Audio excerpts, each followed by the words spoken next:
സമാനതകളില്ലാത്ത വയനാട് ഉരുൾപൊട്ടൽ ദുരന്തത്തിൽ അകപ്പെട്ടവർക്ക് കൈത്താങ്ങുമായി കോതമംഗലം താലൂക്ക്. വയനാടൻ ജനതയ്ക്ക് ഐക്യദാർഢ്യം പ്രഖ്യാപിച്ചുകൊണ്ട് മറക്കണ്ടയിൽ സഹകരണ സംഘം സമാഹരിച്ച തുക മുഖ്യമന്ത്രിയുടെ ദുരിതാശ്വാസ നിധിയിലേക്ക് കൈമാറി. MLA ആന്റണി ജോൺ ഫണ്ട് ഏറ്റുവാങ്ങി. കോതമംഗലം താലൂക്ക് മർക്കണ്ടയിൽ സഹകരണ സംഘം മുഖ്യമന്ത്രിയുടെ ദുരിതാശ്വാസ നിധിയിലേക്കാണ് പണം കൈമാറിയത്. വയനാട് ദുരന്തത്തിന്റെ പശ്ചാത്തലത്തിലാണ് സംഘവും ജീവനക്കാരും ചേർന്ന് പണം സ്വരൂപിച്ചത്.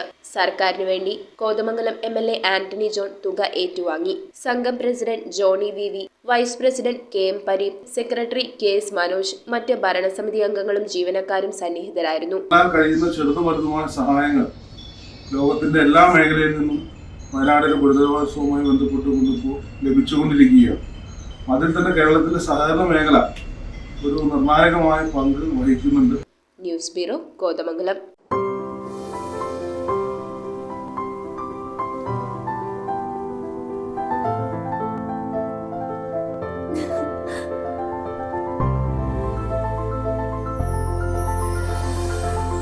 കളങ്കമില്ലാത്ത സൗഹൃദം പോലെ കലർപ്പില്ലാത്ത വിശ്വാസം.